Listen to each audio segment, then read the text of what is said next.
Buenos días a todos, bienvenidos al curso Derecho Civil 3. En su semana 14, el tema para trabajar en esta semana es la partición de bienes hereditarios. Como recordarán, hemos estado viendo lo que es la sucesión intestada, el orden de sucesión intestada, qué sucede con todos estos bienes que quedan de forma intestada. Y una vez que tenemos ya la masa hereditaria, que tenemos la sucesión intestada y que hay una herencia establecida, pues tiene que haber una partición de dichos bienes. Y eso es lo que se va a tratar en la clase del día de hoy. El objetivo de esta clase es que ustedes como estudiantes identifiquen la procedencia de la partición de bienes y su ubicación dentro de la legislación guatemalteca. Para eso tenemos que entender lo que es la partición de bienes. Y por partición de bienes se entiende al acto por el cual el conjunto de bienes que forman la masa hereditaria se adjudican a los herederos determinados y específicos bienes o partes alícuotas de los mismos.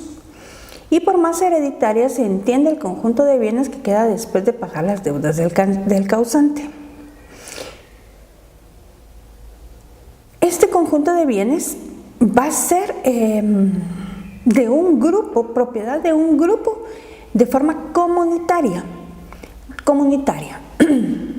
Para que cada quien tenga una parte alícuota de esta propiedad, tiene que pasar por un proceso que se llama partición de bienes, en la que se determinen los derechos y obligaciones que cada uno de ellos va a tener a una parte específica de esta masa hereditaria, pero tras sufrir ese proceso que determina la ley guatemalteca. Esta partición de bienes tiene lugar cuando existe un estado de indivisión, el cual no se presenta en exclusivo en la sucesión por causa de muerte, sino que además es en una serie de situaciones jurídicas. Nosotros lo podemos entender si lo vemos con un ejemplo gráfico y claro. Cuando existe una mancomunidad, por ejemplo, cuando en una herencia se dejó a todos un mismo bien o un conjunto de bienes sin individualizar qué le correspondía a cada una de las personas que conforman este grupo hereditario, a quienes les correspondía qué parte de la masa total hereditaria para poder individualizarlos y poder repartirlo. Por lo tanto, cuando existe este tipo de indivisión, quiere decir que todos son dueños de todo, todos tienen derecho a todo y todos tienen las mismas obligaciones para con todo, lo cual resulta un tanto confuso, pero es la realidad. Hasta que nosotros no individualicemos los derechos de cada uno en la masa hereditaria, definitivamente va a existir únicamente un bien común. ¿De dónde procede la partición de bienes? Cuando hablamos de partición de bienes, está en presencia de un estado de indivisión, cuando tienen derecho de cuota sobre una misma cosa dos o más personas, siendo fundamental para su existencia que los derechos de sus titulares sean de igual naturaleza, por lo que la concurrencia de varios propietarios mantiene un estado de indivisión respecto a los bienes que comprenden la masa hereditaria. A través de la partición se pretende poner fin a dicho estado, al asignarle a cada heredero los bienes que le correspondan según sea su derecho. En ese sentido, podemos decir que ese es el objeto de la partición, asignarle a cada heredero los bienes que le corresponden dentro de la masa hereditaria según sea su derecho. Van a haber una serie de circunstancias que van a tener que limitarse o delimitarse en la partición de bienes. Entre estas tenemos el avalúo de lo que es la masa hereditaria, de conformidad con la cantidad de herederos o de herederos que hayan o de personas llamadas a heredar, pues va a tener que hacerse la división correspondiente de la masa hereditaria para poder determinar en esta partición de bienes qué es lo que le corresponde a cada uno de los herederos posterior a hacer dicha partición y establecerse los derechos de cada uno.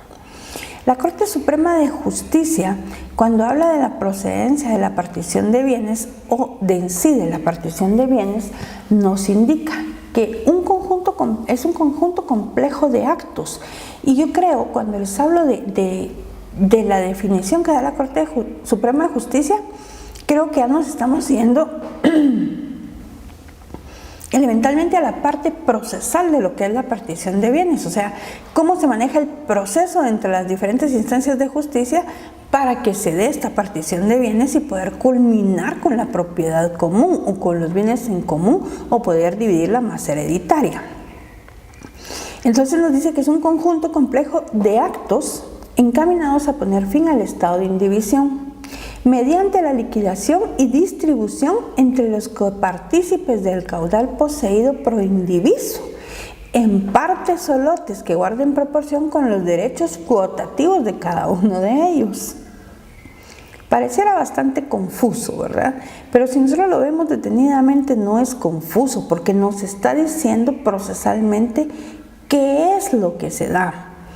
Un conjunto complejo de actos, todo lo que se ve dando entre un proceso, encaminados a poner fin al estado de indivisión, o sea, a determinarle a cada uno los derechos que tiene dentro de la masa hereditaria. ¿Mediante qué? Mediante la liquidación y distribución entre todos los copartícipes del caudal poseído. Van a dividir el caudal poseído. Este caudal obviamente es proindiviso, en partes o lotes, y que guardan proporción con los derechos cotativos de cada uno de ellos. Que lo van a dividir en partes iguales para todos y eso van a ser los derechos cotativos. Cada uno va a tener derecho a una parte alícuota del bien común. La partición de bienes se rige por ciertos principios. Y estos principios son los que tenemos ahorita, que dice, ningún coheredero puede obligársele a permanecer proindiviso en los bienes hereditarios ni por orden expresa del testador. O sea, no me pueden obligar a tener una propiedad común con otra persona. Y puedo hacer y actuar de tal forma que yo logre la indivisión de todos, la división de todos estos bienes indivisos. Esto lo encontramos en el artículo 1087. También nos dice que todo coheredero que tenga libre disposición de sus bienes puede pedir en cualquier tiempo la partición de la herencia. Cualquiera que tenga libre disposición de sus bienes puede pedir la partición de la herencia. También nos dice que por los incapacitados y los ausentes deben pedir la partición sus representantes legítimos. ¿Por qué? Porque ellos no tienen capacidad de ejercicio, ¿verdad? Pero efectivamente, si son llamados a una herencia, tiene quien los represente y son estos representantes son los que pueden solicitar la partición de la herencia. Nos dice también que por los herederos bajo condición no pueden pedir la partición de la herencia hasta que aquella se cumpla. O sea, cuando hay una condición específica para el otorgamiento de dicha herencia, ninguno puede pedir que se parta dicha herencia hasta que la condición esté cumplida. Y de esto nos habla el artículo 1090 del Código Civil.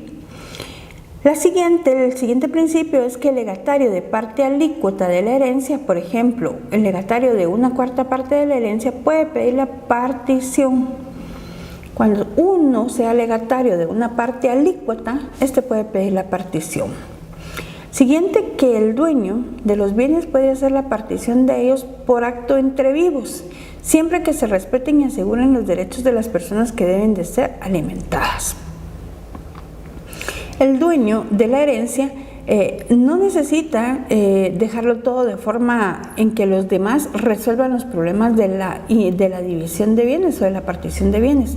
Él mismo puede hacer una partición entre vivos, pero debe de ser de observancia general que debe de respetarse el derecho que se tiene de los menores a ser alimentados. Otro de los principios es que cuando los herederos son mayores de edad y no hay ausentes incapaces, podrán partir, o sea, hacer la partición de los bienes como mejor les parezca sin intervención judicial. ¿Por qué? Porque todos pueden ponerse de acuerdo perfectamente y organizar la partición de la forma que mejor les convenga a sus intereses, siempre y cuando no haya ausentes o incapaces. Porque cuando hay ausentes, definitivamente debe respetarse todo el proceso declaratorio de ausencia y por lo tanto de la persona que va a suplir a este ausente en un determinado caso. Y cuando hay incapaces, pues estos incapaces tienen que ser representados de forma judicial Y hasta que esta persona aparezca y comparezca y acepte la forma de partición en nombre de su representado, pues podrá efectuarse la misma. Siguiente principio es que los herederos deben abonarse recíprocamente las rentas y frutos que cada uno haya recibido de los bienes hereditarios, los gastos útiles y necesarios y los daños ocasionados por malicia o negligencia. Lo cual quiere decir que todos ellos deben de estar de acuerdo en que todo lo gastado hasta el momento debe de ser abonado recíprocamente para que todos, teniendo una tranquilidad con los gastos realizados, puedan realizar la partición de bienes sin ningún inconveniente que frustre el bienestar de los demás llamados a heredar o de los demás incluidos dentro de esta propiedad común. Siguiente principio, que las deudas construidas durante la preindivisión serán pagadas preferentemente. Todas aquellas deudas que fueron construidas durante la indivisión deben de ser pagadas con preferencia, porque de la masa hereditaria en total debe de restársele todo aquello que fue comprometido antes de realizar la partición de bienes. Para la partición de bienes tenemos un fundamento legal en el Código Civil, en los artículos 1085 al 1107, y se abordan los siguientes puntos importantes dentro de esta partición de bienes, que como ustedes saben, el Código Civil no tiene epígrafes, pero sí nos hace referencia a lo que está tratando en cada uno de sus artículos. Y tenemos dentro de los principales temas la obligación del albacea de hacer la partición, la obligatoriedad de la proindivisión, quienes pueden solicitar la partición, los legatarios de partes alícuotas, los acreedores o herederos o legatarios de una parte alícuota, la petición hecha por un testador, los derechos de los alimentistas, el heredero ausente, la partición extrajudicial, entre otros. Con esto terminamos nuestra clase de partición de bienes hereditarios. Espero que hayan podido aprovechar los conceptos que derivan de ella, y vamos a realizar las preguntas que finalizan nuestra clase. La primera dice que es un acto por el cual el conjunto de bienes que forma la masa hereditaria se adjudican a los herederos determinados y específicos bienes o partes alícuotas de los mismos. ¿A qué nos referimos con esto? La segunda nos dice cuándo tiene lugar la partición de bienes. Y la tercera, ¿en qué artículos del Código Civil se encuentra contenida la partición de bienes? Las pueden contestar perfectamente haciendo una retroalimentación del tema trabajado el día de hoy, y nos vemos en la próxima clase. Buena tarde.